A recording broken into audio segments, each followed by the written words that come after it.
Hello guys! Welcome! Collective reading tayo ngayon. Tingnan natin kung ano ang nararamdaman ng person mo ngayong malapit nang dumating ang Christmas, okay? Ano ba yung kanyang naiisip or ano yung kanyang next move para sa'yo? Be open-minded po, hindi halos lahat makaka-resonate kaya piliin nyo na lamang. And thank you nga po pala sa mga nag-subscribe at sa mga bumabalik. Welcome po tayo. Tingnan natin kung anong energy ng person mo ngayong nalalapit na Pasko. Okay? Meron ba siyang gagawin na mga hakbang? Okay. Start na ako. Give me the message for collective. Anong energy ng person mo ngayon? Okay. Mabilis tong tumalsik. The Magician. Wow. Okay. Give me the message. Anong energy ng person mo ngayon? Ngayong darating na Christmas. Meron ditong the World. Give me the message. Anong energy ng person mo ngayong darating na Christmas? Ano yung next move niya sa'yo? Meron ditong 8 of Wands reverse. Give me the message. Meron ditong 2 of Cups. Okay. Ayusin ko lang ha. And then 7 of Pentacles. Give me the message. Meron tumalsik. Meron ditong Page of Pentacles reverse.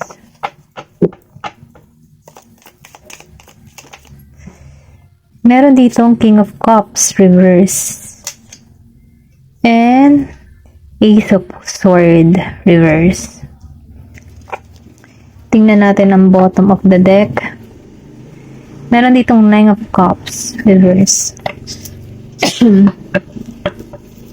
Ayan. Start na ako.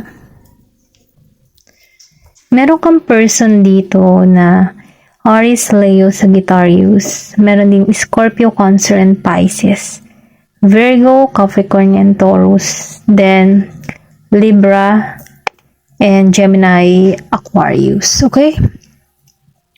Ito lang yung nakikita ko. Nafe-feel ko, no, meron ditong distance. Malayo sa bawat isa. Maybe, matagal na kayong walang communication nito. Ilang years, ilang months na no contact. Meron ditong naka-block, meron din dito na nagkanya-kanya. Okay, ito lang yung nararamdaman ko. Kaya lang itong tao na ito, pwedeng sabihin ko yung nasa ibang bansa dito or yung person mo. Meron din dito na magkaiba kayo ng kultura, meron kayong pagkakaiba. Ito lang yung nafe-feel ko. Pero ganun pa man nararamdaman ko dito na itong tao nito, meron tong gustong mangyari, okay? Nafe-feel ka ng tao nito na nasa maayos kang kalagayan sa panahon ngayon. Kumbaga, nararamdaman niya na maayos ka, maganda yung mga, kumbaga, dire-diretso yung mga ginagawa mo. Kung yung tipo bang hindi mo na naiisip tong tao na ito. Ganon yung pakaramdam ko dito, okay? Pero ganon pa man, dahil lumabas ang The Magician. Gusto nito magkaroon ng simula or sabihin natin, gusto nito mag-create sa inyong dalawa. Kumbaga, nafe-feel ko dito na gusto nito ng panibagong teamwork or sabihin na makipag-collaboration sa'yo. Ito lang yung nararamdaman ko. Hinihiling ka ng tao nito. Maybe in the past, meron na kayo nitong binuo sa inyong dalawa. Yung kumbaga, yung bumuo na kayo ng mga pangarap sa buhay, yung mga ganon na kung saan, hindi ito nagpatuloy. Pero ganon pa man, nakikitaan ka nito na parang swan. Kumbaga, napakakalmado mo. Nakikitaan ko rin dito na may pagka-pure. Okay? Then, nafe-feel ko din dito, itong tao na ito, hindi ka nito makalimutan. Kumbaga, marami ka binigay na memories dito or sabihin natin na marami kayong pinagsaluhang memories yan. Memory yan na kung saan, banding nyo sa bawat isa. Kaya itong tao na ito, hindi ka nito nakakalimutan. Kasi nafe-feel ko dito na gusto nitong lumago yung connection ninyo. Hinihiling ka neto na sana mabago pa yung mga naganap sa inyo. Sana, yung may mga ganun ba? May sana siya na naiisip na sana may pagbabago, okay? Pero ganun pa man nafe-feel ko dito na gusto nito ng transformation or pwede ring sabihin na ito yung hinihiling niya, magkaroon ng pagbabago. Ito lang nakikita ko, magkaroon ng pagbabago yung connection na mayroong clarity, mayroong klaro sa bawat isa. Then, nafe-feel ko din dito sa tao neto, no? Kaya niyang i-offer yung para sa'yo. Kaya lang, meron ditong nangyari na hindi maganda na kung saan, nagkalayo kayo dito. Pero nafe-feel ko din dito, no, na maybe meron tong kalupaan or sabihin natin, ikaw meron kang kalupaan. Ito lang yung nakikita ko. Meron ditong form. Or pwede rin sabihin, malakas ang earth sign. Ito lang yung nakikita ko. Then, nakikita ko rin dito na meron ditong feather. I feel meron ka ditong mahihiling na kung saan ma-attract mo ito.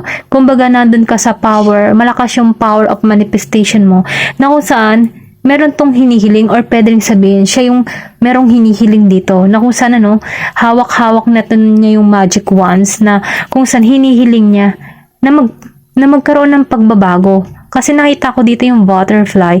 So, ibig sabihin, gusto nito yung may pagbabago at gusto nito na may paglago sa komunikasyon. Kasi kung makikita mo yung damo dito, yung mga dahon, meron ditong paglago. Okay, ito na yung nakikita ko.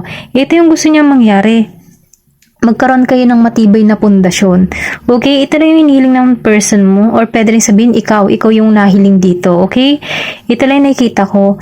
Then dito, sa the world, nararamdaman ko sa the world, maybe kayong dalawa, matagal na kayong hindi nag-communication, meron travel, or sabihin natin na kaya nawala yung communication nyo kasi may umalis dito. Ito lang na-feel ko.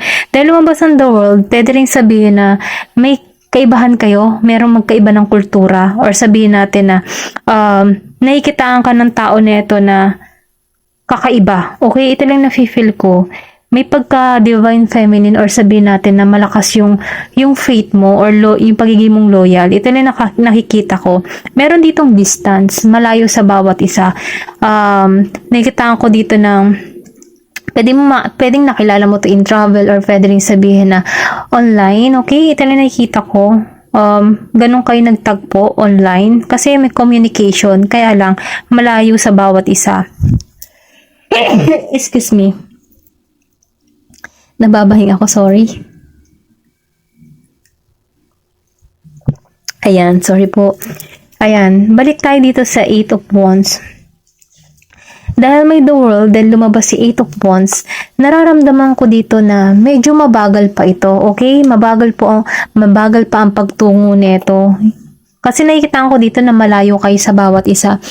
Maybe, sabihin natin na itong tao nito, alam mo yun, may kontrata, kaya hindi pa makatungo sa'yo kasi mabagal pa yung sitwasyon. Kasi lumabas siyang na naka-reverse, so ibig sabihin, napakabagal pa ng tao neto. Hindi pa to gumagawa ng hakbang. Pero hinihiling ka ng tao neto, kaya lang itong tao neto, hindi siya kumikilos, hindi siya gumagawa ng hakbang, or pwede ring sabihin na itong tao neto ay nag-iintay lang ng tamang panahon para kumilos sa connection na ito. Ito lang yung nararamdaman ko kasi may distance dito. Merong malayo sa bawat isa. Ito lang nakikita ko. Then dito, sa 2 of Cups, reverse, and sinabay na 7 of Pentacles, nararamdaman ko dito na hindi naging balanse yung communication nyo before, or pwede rin sabihin, ito yung nararanasan ng tao neto. Yung tipo na, nung nawala ka sa buhay ng tao neto, hindi siya naging balanse. Kumbaga, parang meron naging kulang sa kanya, okay? Ito lang yung nakikita ko. Nakikita ko rin dito na hindi siya nag-ani. Kumbaga, yung pagmamahalan nyo, hindi lumago. Na kung saan na-stuck yung feeling, kumbaga, nagkaroon dito ng lamat. Pero ganun pa man, nararamdaman ko dito, gusto nitong maayos, gusto nitong may hinihiling siya ng pagbabago, kaya lang, ito yung hindi bumabalanse sa panahon sa kanya. Ito lang yung nararamdaman ko. Kasi, hindi lumago Ito lang yung nakikita ko. Okay?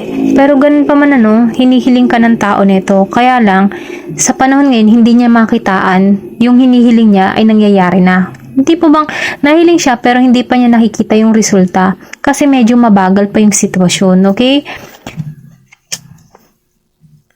Then dito, no, sa Page of Pentacles reverse and King of Cups reverse. So, ibig sabihin may travel nga dito. Maybe tawid dagat or pwede rin sabihin na tinuturing ka ng tao nito na isang, alam mo yun, kumbaga, nahihirapan siya, nalapitan ka. Ito lang yung nakikita ko.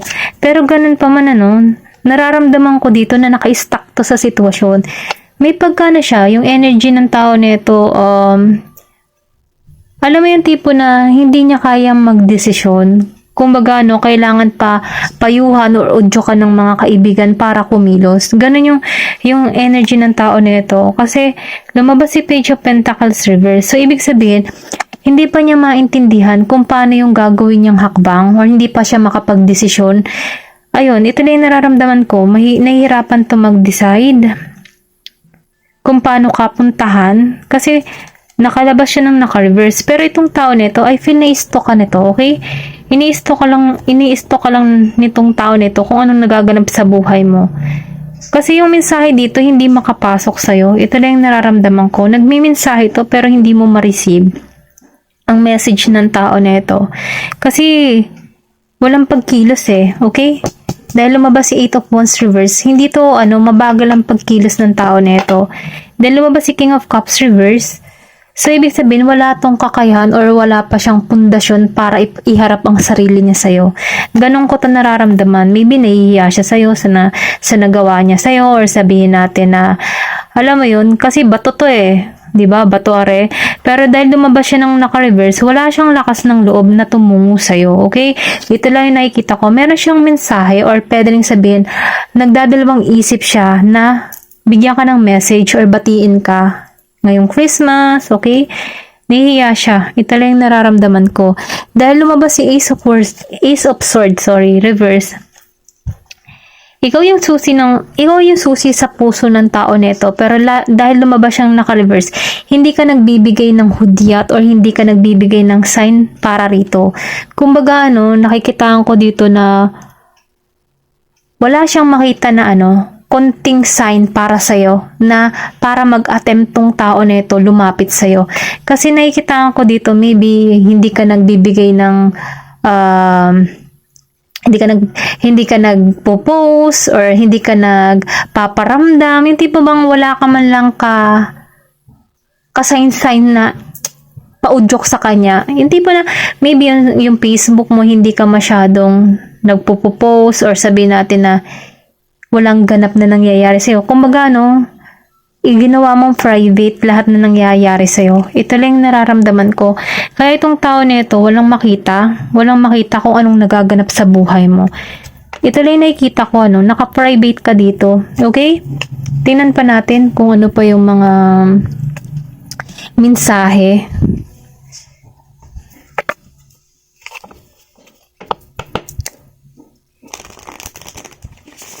Give me the message.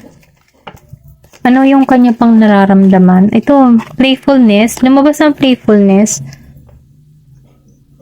Gusto nitong magpatuloy yung romansa sa inyong dalawa. Okay? Yung tipo na masaya kayo sa bawat isa, nagkukulitan kayo, may lambingan, ganun. Ito yung nararamdaman ko. Gusto nitong magpatuloy or maging ganun ulit kayo. Okay? Give me more information.